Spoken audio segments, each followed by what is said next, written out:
বাংলাদেশ।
সুপ্রিয় দর্শক, আমি এই মুহূর্তে দাঁড়িয়ে আছি বিলেতের রাজধানী লন্ডনের টেমস তীরে।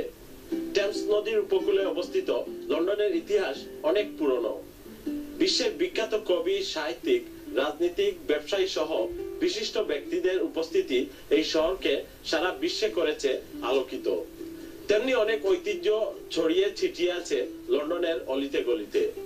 এই দেশে বাংলাদেশের নতুন প্রজন্মকে শিকড়ের সাথে সম্পৃক্ত রেখে সামনের দিকে এগিয়ে নিতে যারা সচেষ্ট, তাদের অন্যতম একজন আলোকিত মানুষকে আপনাদের সামনে আজ উপস্থাপন করব, যাকে আপনারা অনেকেই জানেন। তিনি একজন সফল ব্যবসায়ী হলেও মূলত খ্যাতিমান সাংবাদিক, গবেষক ও সংগঠক, আমাদের সকলের প্রিয় সাইদ চৌধুরী। এক্সেলসিওর সিলেট হোটেল এন্ড রিসোর্টের ম্যানেজিং ডাইরেক্টর ও ইউনাইটেড এয়ারওয়েজের ফাউন্ডার ডাইরেক্টর সাইদ চৌধুরীর সবচাইতে বড় পরিচয়, তিনি একজন সত্যিকারের ভালো মানুষ। সিলেটের সংবাদ মাধ্যমে চমক সৃষ্টিকারী জালালাবাদ মিডিয়ার প্রতিষ্ঠাতা সাইদ চৌধুরী বিলাতে এসেও চালু করেন সংবাদ সংস্থা মিডিয়া মহল। গত 14 বছরে বিকাশমান বাঙালি কমিউনিটির উন্নয়নে মিডিয়া মহলের অবদান অনস্বীকার্য। তার সবুজ প্রাণবন্ত হাসি মানুষকে মুগ্ধ করে। তিনি মানুষকে আপন করে নিতে পারেন খুব দ্রুত। আসুন তার কাছ থেকেই শুনি জীবনের নানা অভিজ্ঞতা ও সাফল্যের কথা।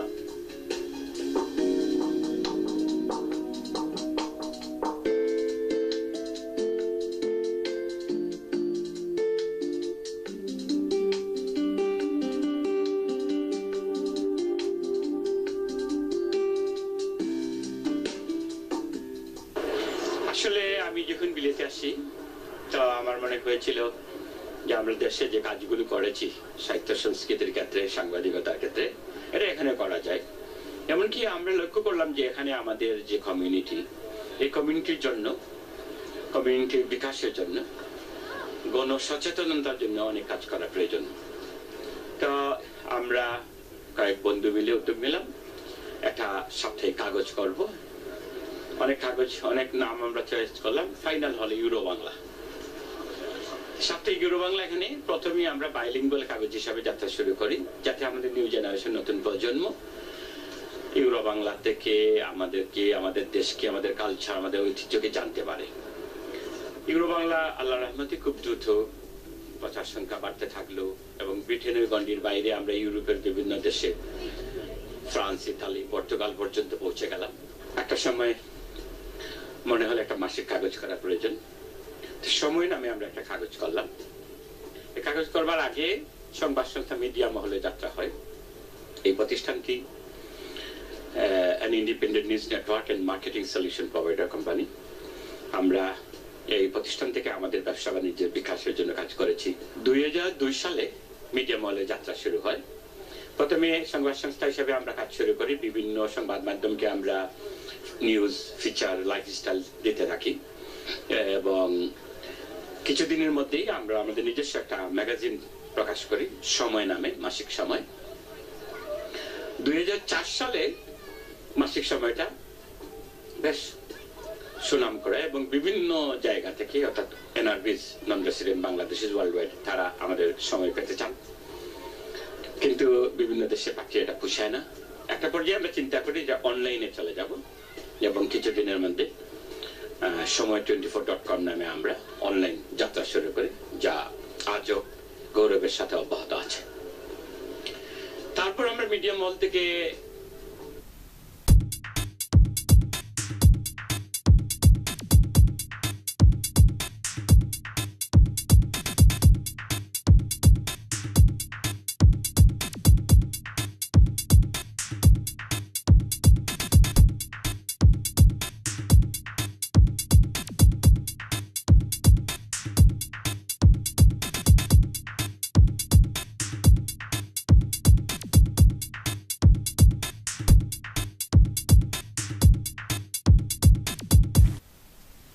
দেশি ব্যবসা বাণিজ্যের উপর একটা ডাইরেক্টরি প্রকাশ করি, UK Bangla directory, all sort of Bangladeshi businesses in UK.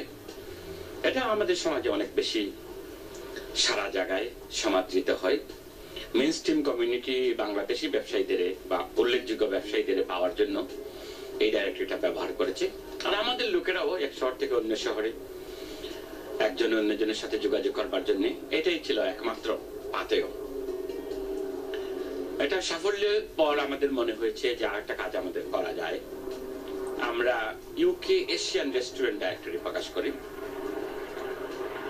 2007 সালে। ইউকে এশিয়ান রেস্টুরেন্ট ডাইরেক্টরি করার পিছনে কিছু কাজ করেছে, কিছু জিনিস কাজ করেছে। সেটি হলো আমাদের যে রেস্টুরেন্ট, এই ইন্ডাস্ট্রিতে বিশাল ভূমিকা বাংলাদেশিদের, কিন্তু মানুষ এটাকে ইন্ডিয়ান রেস্টুরেন্ট হিসাবে জানে। আমাদের মনে হলো যে এটা আর একটু বড় ক্যানভাসে এটাকে নিয়ে গেলে হয়তো ইজিলি আইডেন্টিফাই করা যাবে। তখন আমরা এশিয়ান রেস্টুরেন্ট গুলোর তালিকা তৈরি করলাম। টোটাল এশিয়ান রেস্টুরেন্ট ডাইরেক্টরি তখন এই দেশে ছিল 18,000, এর মধ্যে 10,000 বাংলাদেশি রেস্টুরেন্ট। যেহেতু এশিয়ান রেস্টুরেন্ট সম্পর্কে মানুষ ওয়াকিফাল হয়েছে, মেইন স্ট্রিম কমিটি জানতে পেরেছে, তখন তারা বুঝতে পেরেছে যে ইন্ডিয়ান বললেও শুধু ইন্ডিয়ার না, এটা ইন্ডিয়ান সাবকন্টিনেন্ট এক সময় ছিল, ওই সাবকন্টিনেন্টের বিভিন্ন দেশের। তখনই তারা জানতে পেরেছে যে বাংলাদেশি মালিকানাধীন এই 18,000-এর মাঝে, টোটাল এশিয়ান রেস্টুরেন্টের মাঝে 10,000-এর মালিক বাংলাদেশি। এটা আমাদের একটা বড় অ্যাচিভমেন্ট, যা আমরা এটাকে হাইলাইট করতে পেরেছি। তারপর মিডিয়া মহল থেকে আমরা একটি বড় কাজ করলাম। ওআইসি মহাসচিব লন্ডন এসেছিলেন, তার সাথে আমরা দেখা করলাম। তিনি আমাদের ডাইরেক্টরি বিষয়গুলো দেখে আমাদের উৎসাহিত করলেন এবং আমরা মুসলিম বিশ্বকে নিয়ে কাজ করবার একটা পথ্য ব্যক্ত করলাম। তখনই আমরা সিদ্ধান্ত নেই যে 57 ওআইসি মেম্বার কান্ট্রি নিয়ে কাজ করব। আল্লাহর রহমতে খুব বেশি দিন লাগেনি, 2010-এ আমরা মুসলিম ইন্ডেক্স প্রকাশ করি। 57টা মুসলিম দেশ সহ অন্যান্য অমুসলিম দেশেরও মুসলিম সংস্থা, অর্গানাইজেশন, তারপর Islamic scholar, Islamic business, tourism, airlines ইত্যাদি আমরা কভার করেছি। এই ছিল আমার এক নজরে বা সংক্ষেপে যদি বলি মিডিয়া জগতের কাজ। ব্যক্তিগতভাবে আমি জাতীয় পত্রপত্রিকায় লেখালেখি করি, আমার উপন্যাস বেরিয়েছে, বিভিন্ন দেশের রাষ্ট্রপ্রধান থেকে শুরু করে গুরুত্বপূর্ণ ব্যক্তিবর্গের যে সাক্ষাৎকার নিয়েছি, সেটি হয়তো গ্রন্থ আকারে প্রকাশ করা যায়। মানুষ আমার লেখা পড়ে যাদের ভালো লেগেছে তাদের বলেছে ঠিক আছে, এটা এটা বই আকারে প্রকাশ করা যেতে পারে। সাইদ ভাই, আপনি তো সাহিত্য সাংবাদিকতার পাশাপাশি সাহিত্য ফ্রন্ট সংগঠনও করেছেন, তো আপনি তো সংলাপ সাহিত্য সংসদের সেক্রেটারি জেনারেল ছিলেন, এ সম্পর্কে কিছু বলেন। আসলে সংলাপ সাহিত্য সংস্কৃতি ফ্রন্ট সিলেট থেকে যাত্রা শুরু করলেও সারা দেশেও ব্যাপী এর একটা প্রভাব ছিল। সংলাপের আদলে ঢাকার বিপরীত উচ্চারণ কিংবা চিরঙ্গে বিভিন্ন সংগঠন কাজ করেছি। আমরা প্রতি সপ্তাহে সাহিত্য সভা করতাম, নতুন সাহিত্যিকদের আমরা গড়ে তুলবার জন্য কাজ করেছি। প্রফেসর আফজাল চৌধুরী যখন চেয়ারম্যান ছিলেন, তখন আমি সেক্রেটারি জেনারেল ছিলাম। আমরা নতুন লেখিকাদের গড়ে তুলবার জন্য যে সাহিত্য আসর করতাম, সেখানে লেখকরা তাদের লেখা পাঠ করতেন, এটা আলোচিত হতো, সমালোচিত হতো এবং এরা এখান থেকে দিক নির্দেশনা পেতেন। সংলাপ মঞ্চ থেকে একসময় কবি সুলাইমান আহসান, তমিজউদ্দিন লোদী, মুকুল চৌধুরী এরা বেরিয়ে এসেছেন। নেতৃত্ব দিয়েছেন, রাগিব হোসেন চৌধুরীর মতো, সৈয়দ মুস্তাফা কামাল, অধ্যাপক আসাদুর আলী, এমনকি শুরুতে মুসলিম চৌধুরীও ছিলেন সম্পৃক্ত। তো সংলাপ ফ্রন্ট বাংলাদেশে সাহিত্য ও সংস্কৃতির ক্ষেত্রে অনেক বড় ভূমিকা পালন করেছে। আমি তার সাথে সম্পৃক্ত ছিলাম বলে আজ ভালো লাগে। বিলেতে এসেও আমি সংলাপ সাহিত্য ফ্রন্টের কার্যক্রম এখানে চালু করি এবং বর্তমানে এর চেয়ারপারসন হিসাবে কাজ করছি। আমার মনে আছে তোমরা যারা আমার কাছের মানুষ, অতি আপনজন, এবং আরো যারা আমার দেখা সমাজ, সুন্দর সিলেট, সুন্দর বাংলাদেশ আমি ফুটিয়ে তোলবার চেষ্টা করেছি। যদিও আমার উপন্যাসে একটা বড় অংশ যুগে মধ্যপ্রাচ্যের কথা আছে, তারপরও আমি আমার সময়ের কথা তুলে ধরবার চেষ্টা করেছি বিভিন্ন মানুষের চিত্রে, চরিত্রে, বাংলাদেশি মানুষের সমাজ চিন্তা, কল্যাণ চিন্তা ফুটিয়ে তুলবার চেষ্টা করেছি। সেখানে তোমার মতো উজ্জ্বল তারুণ্য তো থাকবেই। সাইদ ভাই, আপনার সাহিত্য সাংবাদিকতার পাশাপাশি আপনি ব্যবসায়িক ভাবে প্রচুর সফলতা অর্জন করেছেন, শুধু বিলেতে না বাংলাদেশেও। এইটার এই রহস্যটা কি, একটু আমাদেরকে বলেন। আসলে ঠিক এইভাবে বলা যায় না প্রচুর সফলতা, সাফল্য আল্লাহর দান। আর আমি ব্যক্তিগতভাবে সফল ব্যবসায়ী হবার চেষ্টা করিনি। আমি করেছি আমাদের কমিউনিটির নতুন প্রজন্মকে মেইনস্ট্রিম বিজনেসে, কর্পোরেট বিজনেসের সাথে ইনভলভ করতে চেষ্টা করেছি এবং আলহামদুলিল্লাহ সাফল্য পেয়েছি। হয়তো মনে আছে আমরা যখন ইউনাইটেড এয়ারওয়েজ প্রতিষ্ঠা করি, ক্যাপ্টেন তাসবিরুল আহমেদ চৌধুরী এসেছিলেন এই স্বপ্ন নিয়ে আমাদের কাছে। তিনি প্রায় 1 বছর চেষ্টা করেছিলেন, ফাইন্যান্সিয়াল কারণে এগোতে পারেননি। আমি যখন ইনভলভ হই, আমি এখানে একটা প্রেস কনফারেন্স করি এবং প্রবাসীদের কাছে এই সুন্দর জিনিসটা তুলে ধরি। খুব দ্রুত মানুষের কাছ থেকে সাড়া পাই এবং প্রাথমিক টার্গেট যেটা ছিল 50 কোটি টাকা, আমাদের নির্দিষ্ট সময়ের আগে এটা হয়ে যায় এবং ইউনাইটেড এয়ারওয়েজে একটা ছোট প্লেন দিয়ে যাত্রা শুরু করবো, এটা ছিল আমাদের ধারণা, স্থানীয় অভ্যন্তরীণ ফ্লাইট দিয়ে। কিন্তু আলহামদুলিল্লাহ খুব কম সময়ের ভিতরে আমরা বাংলাদেশের সবকটি এয়ারপোর্ট থেকে ফ্লাইট শুরু করে তারপরে Dhaka, Calcutta, Chittagong, Calcutta, Kathmandu, Kuala Lumpur, Bangkok, Dubai, Muscat, Jeddah, অর্থাৎ আন্তর্জাতিক পরিমণ্ডলে আমরা সাফল্য অর্জন করেছি।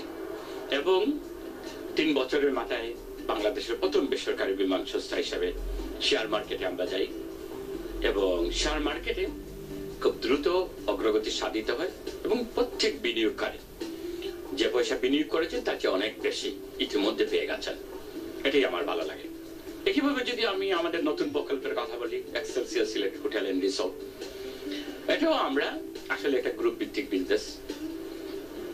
আমরা সিলেটের প্রথম eco park base hotel Zakaria city আমরা কিনেছি এবং এটাকে আমরা 5 স্টার হোটেল এন্ড রিসোর্টে পরিণত করবার চেষ্টা করছি। এখানে একটা সুবিধা হলো যেখানে হরিণ আছে, 1 চাক হরিণ, তারপরে লেক আছে। এই প্রবাসী ছেলেমেয়েরা দেশে গেলে তারা প্যাডেল বোট, বাম্পার কার রাইড এগুলো পেয়ে আনন্দিত হয়, তারা মনে করে তারা বিদেশে আছে। তারপরে 2টা হোটেল বিল্ডিং আছে, একটা মধুমালতি, একটা ক্যামেলিয়া। সবচেয়ে মজার ব্যাপার হলো এখানে 50,000 গাছগাছালি আছে, আপনি 1 চক্কর দিলে মন ভরে যাবে। এটাকে যখন আরো আধুনিক ভবন আমরা তৈরি করবো আগামী 5 বছরে, আমরা যে পরিকল্পনা করেছি, এখান থেকে বিলেত থেকে অলিম্পিকের সাথে সম্পৃক্ত সাইমন আর্কিটেক্ট সাইমনকে আমরা নিয়ে যাচ্ছি, তারা একটা টিম এখন কাজ করছে। একটা একটা করে বিল্ডিং যখন বাড়বে তখন আমাদের নতুন প্রজন্ম দুবাই, মালটা কিংবা ইজিপ্ট না গিয়ে বাংলাদেশে যাবে, সে সেখানে 5 স্টার ফ্যাসিলিটি পাবে আর বাড়তি পাবে কি আত্মীয় স্বজন, যাদের সোহাগ, যাদের ভালোবাসা। ফলে বাংলাদেশের অর্থনৈতিক সমৃদ্ধির পাশাপাশি ট্যুরিজম বিকশিত হবে এবং নতুন প্রজন্ম দেশমুখী হবে এবং এখানেই আমাদের সার্থকতা। সাইদ চৌধুরী সাহেব একজন ভালো মানুষ, সফল ব্যবসায়ী, একজন ভালো বন্ধু, আর তাই দেশ থেকে বাংলাদেশও তাই অনেক সাকসেসফুল ব্যবসা, মিডিয়া লাইনে, সাংবাদিকতা লাইনে তাই খুব সাকসেসফুল দেশ করিয়াইছেন, জাতিরে নিজের আমাদের সিলেটের মানুষরে অনেক কিছু দিয়ে আইছেন বিলেত আসার পরে তান যে দেশে বলছেন না এখানে আইয়া এখানের কমিউনিটিতে তান অনেক অবদান আছে আমরা কমিউনিটি তান কাছ থেকে অনেক উপকৃত হয়েছে পাশে পাশে তান বাংলাদেশ থেকে যে অরিজিনাল রুট থেকে আইছেন এটা তারা বলছেন না একটা ব্রিজ খাড়া করছেন বাংলাদেশে আর এখানে বিলেতের সাথে এখানের অনেক ইয়াং নতুন এন্টারপ্রেনার যারা তারা নিয়া দেশ ব্যবসা নিয়ে জড়িত করছেন অনেক লাভবান হয়েছেন আমরা ইয়াং যারা আছেন বিলেতের বাংলাদেশেও অনেক বিনিয়োগ গেছে ইউনাইটেড এয়ারলাইন তাই করছেন এক্সেলসিয়ার সিলেট বর্তমানে আমরা সাকসেসফুল ব্যবসা অলরেডি রানিং যেখানে প্রবাসী গিয়া একটা আরামের জায়গা প্রবাসীর লাগে British Bangladesh chamber of commerce কর্তৃক এক্সপো 2005 আপনি ছিলেন আপনার নতুন কোনো উদ্যোগ আছে কি আসলে British Bangladesh chamber of commerce 2005 সালে এক্সপো বাংলাদেশের আয়োজন করে আমি তাদের বেশ কটি কমিটিতে সম্পৃক্ত ছিলাম এখান থেকে যে ডেলিগেশন বাংলাদেশে যায় সেখানে আমি প্রতিনিধি ছিলাম ঢাকায় জাতীয় প্রেস ক্লাবে মূল প্রবন্ধটা আমি উপস্থাপন করেছি সিলেট প্রেস ক্লাবেও একইভাবে আমি মূল প্রবন্ধ পড়েছি এবং সামগ্রিকভাবে তখন ললিত আসরউদ্দিন ডেলিগেশনের প্রধান ছিলেন তিনি চেম্বারের ডিজি ছিলেন খুব সাকসেসফুল হয়েছিল এরপরে এখনো পর্যন্ত এরকম বড় কোনো ইনিশিয়েটিভ নেওয়া হয়নি সম্প্রতি আমরা একটা উদ্যোগ নিয়েছি আমরা এনআরবি ফেস্টিভ্যাল করতে যাচ্ছি বাংলাদেশে এবং এটা এক্সেলসিয়ার সিলেটেই হবে ওয়ার্ল্ড ওয়াইড বাংলাদেশিরা এখানে আসবেন সাইদ ভাই সম্প্রতি আপনি বাংলাদেশে প্রবাসী বিনিয়োগকারীদেরকে আকৃষ্ট করতে বিশেষ অবদান রাখায় আপনাকে সম্মাননা পুরস্কার দেওয়া হয়েছে এবং কারি লাইফ বিজনেস অ্যাওয়ার্ড এই পুরস্কার আপনাকে দিয়েছে আমি জানতে চাইবো যে বাংলাদেশে বিনিয়োগে সুবিধা বেশি না অসুবিধা এটা একটা প্রশ্ন আর আপনার ভবিষ্যৎ পরিকল্পনা কি এটা যদি আমাদের একটু বলেন এটা একটা ভালো প্রশ্ন কারণ অনেক মানুষ ভাবে যে বাংলাদেশে বিনিয়োগ সম্ভাবনা বেশি না সমস্যা বেশি এটা একটা যৌক্তিক প্রশ্ন এটা সময় উপযোগী প্রশ্ন আসলে বিনিয়োগের সব জায়গায় সম্ভাবনা আছে এবং সমস্যা আছে বিনিয়োগের জন্য অনেক জিনিস লাগে যে বা যারা বিনিয়োগ করবে যে খাতে বিনিয়োগ করবে সেই বিষয়ে তারা সচেতন কিনা নলেজ আছে কিনা টেকনিক্যাল নো-হাউ আছে কিনা ওয়াকিফাল কিনা এটা একটা বড় বিষয়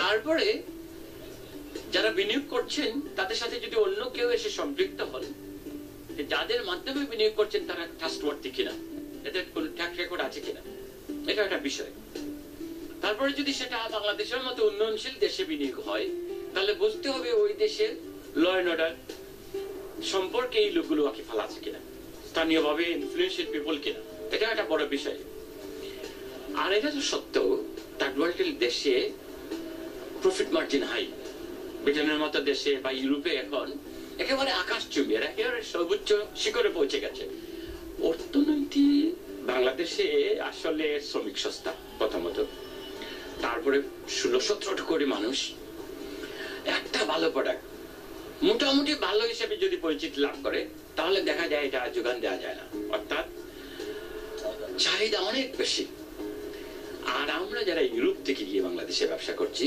আমরা তো ইউরোপিয়ান স্ট্যান্ডার্ড মেনটেন করতে চেষ্টা করব ফলে এটা চাহিদা তো থাকবেই প্লাস হলো বাংলাদেশে উৎপাদিত পণ্য বিদেশে রপ্তানি করা যায় যেহেতু আমরা বিদেশে থাকি কাজেই এটা আমরা বিদেশ থেকে আমদানি করা অর্থাৎ বাংলাদেশ থেকে বিদেশে রপ্তানি করা আরো সহজ বিশেষ করে ট্যুরিজমে বাংলাদেশের সম্ভাবনা অনেক আপনি সিলেটে কথা বলেন সিলেটে এই যে আমরা 5 স্টার হোটেল করছি আগামী 5 বছরে আরো যদি 5টা 5 স্টার হোটেল হয় তাতেও চাহিদা পূরণ হবে না কারণ ইউরোপ থেকে এশিয়া হয়ে ইন্ডিয়া হয়ে বাংলাদেশে যে রোড যেটা যাচ্ছে এশিয়ান হাইওয়ে নামে এটা সিলেট হয়ে যাচ্ছে তারপরে বিদেশি ফ্লাইট সিলেটে নামতে শুরু করেছে তারপরে ওয়ার্ল্ড কাপ হয়েছে টি20 ওয়ার্ল্ড কাপ সিলেটে ওয়ার্ল্ড কাপ উপযোগী স্টেডিয়াম হয়েছে ইকোনমিক জোন হচ্ছে ফলে সিলেট এখন শুধুমাত্র স্থানীয় একটা মার্কেট নয় কিংবা শুধু জাতীয় মার্কেট নয়, এটা ইন্টারন্যাশনাল মার্কেট। একটা ইকোনমি, সাউথ এশিয়ান ইকোনমি একটা হাবে পরিণত হচ্ছে।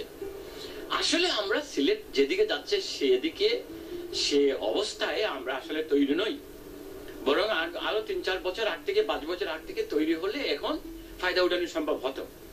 আর আমরা এখন যারা এসেছি আগামী 5-7 বছরে যেটা করব, তারপর যারা আসবে তারা হয়তো এই সুযোগ পাবে না। বিনিয়োগের সম্ভাবনা প্রচুর, সাফল্য প্রচুর, তবে যে বা যারা বিনিয়োগ করবেন তারা এই ব্যবসা এবং ইউরোপ সম্পর্কে নলেজ থাকতে হবে, অভিজ্ঞতা থাকতে হবে।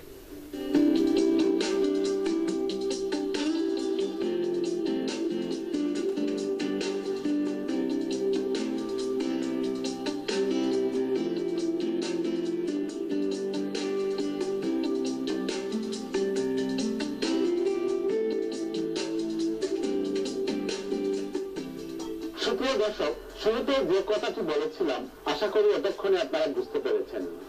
সাইদ চৌধুরী সত্যিকার অর্থেই একজন আলোকিত মানুষ। তিনি শুধু লেখক কিংবা ব্যবসায়ী নন, একজন সফল উদ্যোক্তাও। বিগতে এসে মাতৃভূমি বাংলাদেশকে ভুলতে পারেননি ক্ষণিকের জন্য। নতুন প্রজন্মের প্রবাসীদের সফল ব্যবসায়ী হিসেবে গড়ে তোলার দৃঢ় প্রত্যয়ে কাজ করছেন। বিশ্বজুড়ে ছড়িয়ে ছিটিয়ে থাকা প্রবাসীদের একটি শক্ত ভিতের উপর দাঁড় করানোর কঠিন চ্যালেঞ্জ গ্রহণ করেছেন। এজন্য তিনি বেছে নিয়েছেন বাংলাদেশের ট্রাভেল এবং ট্যুরিজমকে। এয়ারলাইন্স প্রতিষ্ঠার পর এখন চালু করেছেন আন্তর্জাতিক মানের হোটেল এবং রিসোর্ট। কর্পোরেট বিজনেসে তার এই মহৎ প্রয়াস হাজারো মানুষকে আর্থসামাজিক অবস্থা পরিবর্তনের আলোকবর্তিকা হিসাবে পথ দেখাবে, এমনটি আমাদের প্রত্যাশা। আজ এ পর্যন্তই। আগামী পর্বে নতুন কোনো ব্রিটিশ বাংলাদেশের সফলতার গল্প নিয়ে চ্যানেল আই আওয়ার প্রাইড অনুষ্ঠানে আবারও আপনাদের সামনে হাজির হব। ততক্ষণে সবাই সুখী এবং সুস্থ থাকুন।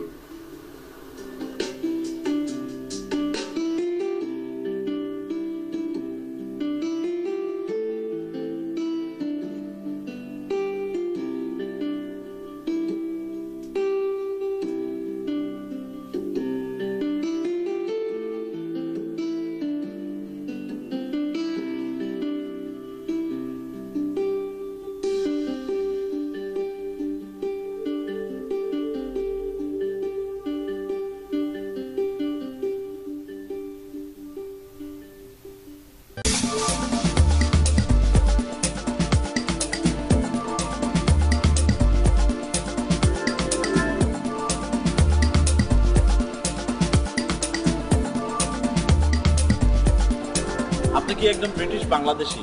আপনার ব্যক্তিগত সাফল্য, ব্যবসা ক্ষেত্রে, শিক্ষায় অথবা সামাজিকতায় যদি কোনো অসামান্য অবদান থাকে, আপনার এই অবদান ও সাফল্য সারা ইউরোপে প্রচার করতে চ্যানেল আই আপনাকেই খুঁজছে, কারণ আপনিই আমাদের গর্ব।